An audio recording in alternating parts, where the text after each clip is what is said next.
will be weighted to really assess the impact of the students, alumni, and the institution. Okay. Thank you. Thank you all. Thank you very much for your suggestions.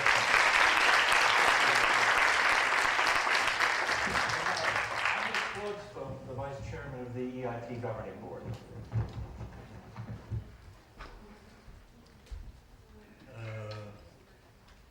Hi, I'm the last hurdle before lunch. So, as you probably recognized, and as my two sons used to tell me, is that when you have spoken 5 words, that they all know that you're a Swede. And being a Swede, do you know what's the most common word in Swedish is? It's not skål, I give that lead. Most common word? No? Thanks, yes, yes, perfect. And in Swedish, tack. You know, we use thanks so much, even when you have bought something, you say thanks when you give away the money. And I'm known to be a very nice guy, my mother said, but very unpolite, because I always forget to say tack, to say thanks. And that's why I would like to start with thanks in this case. I would like to start to thank Daria for really making all this possible and being the engine. I would like to thank Poland, and especially I would like to thank the Co-Location Center Poland, or as it says, the Co-Location Center Krakow from the beginning. I like, and you know that the Kick Energy Co-Location Center. Without you, this hasn't been possible either. I would like to thank the EIT headquarters and team, and telling Jose Manuel, you are really building a good team. I would like to thank the audience, and especially the students, for making this conference so dynamic and interactive. And you're a prime example of something very serious when I listen to you. 2000, there was a Gallup done about how entrepreneurial Americans and Europeans were in a comparison. And it turned out that on the simple question, do you want to be employed or be an employer? 60% of the Americans said they wanted to be an employer, and 40% said they'd rather be employed. Europe, the figures are exactly the opposite. 10 years later, in the end of the Lisbon agenda, the same Gallup was done again. The figures were exactly the same, except for one thing. The European new generation had the 60-40, 60% wanted to be an employer and not be employed. So there is a change. The shadow of my generation is sort of going away, and there is a new spirit there. So thanks for being here, thanks for showing that spirit. You know, I'm the vice chair, and you may ask yourself, what's the difference between a chair and a vice chair? Well, the chair, he always opens the conferences. He gives the vision, and he gives the dreams. A vice chair always closes the conference. He reflects, and he observes realities, and he has to be flexible with lunchtime.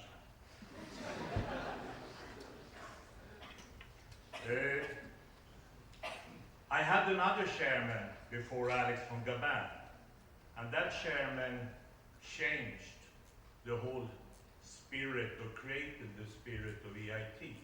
And he also changed the vocabulary of all the board members. And I think I use him a bit to do the main reflection I have on this conference. The chairman was Martin Schurmans, and the vocabulary was everything has to be super clear, it has to be super simple, and we do it all by learning, by doing.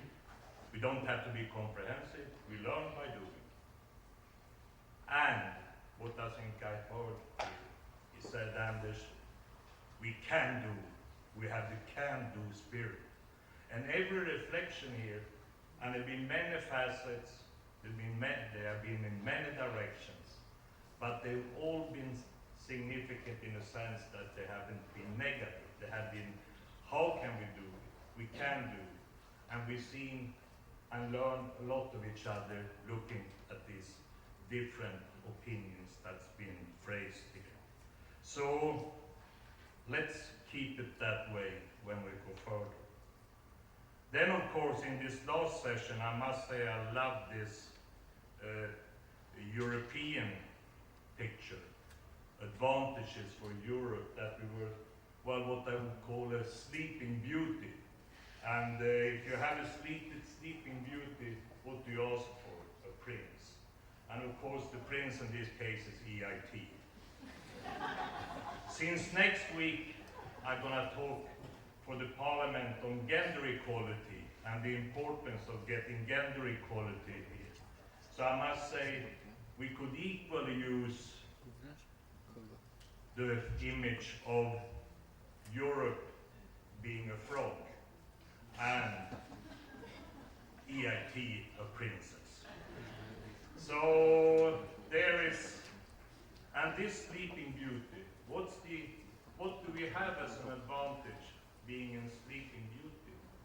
Well, I think it's very easy to identify what you lack, and it's much harder to identify and use what you actually have.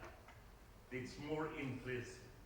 And I think if I look upon Europe and what's implicit in Europe, and what I see when I travel to many countries we look upon our main competitors, we have freedom, we have democracy, and I think that is one thing that's a necessity for having the spirit of entrepreneurship. Without that, it won't be there. So I think that's one, and we have a diversity in people and cultures, and that will also play. We have a confidence. We have a confidence by history in the school system, in the colleges, in the universities, and research. We're not lacking that competence at all. We need just to be able to do a better transformation. And we have another advantage. We are building a European model. We are not building a country with flyover states.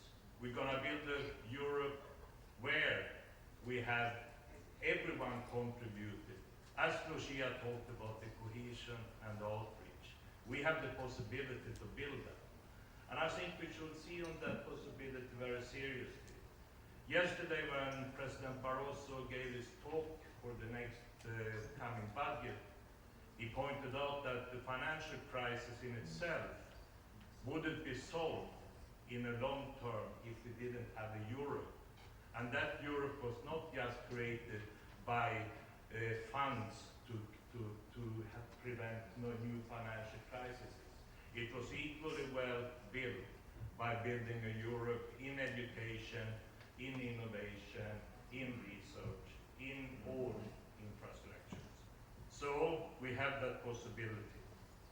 And we have, of course, EIT as an advantage. What are the opportunities we have?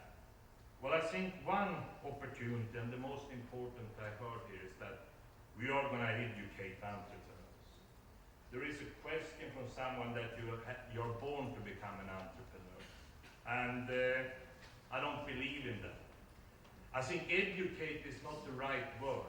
Using Martin again, it's not educating, it's learning by doing to become an entrepreneur. It's doing the things once and once again, as we heard in a session this morning, to be able to become a good entrepreneur.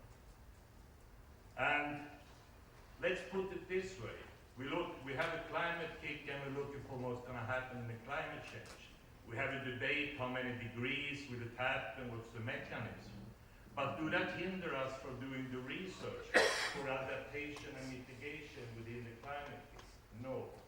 So look upon it this way. If China and India try to educate entrepreneurs and they succeed, what would you say then in 15 years with 1 million Chinese entrepreneurs and none educated in Europe?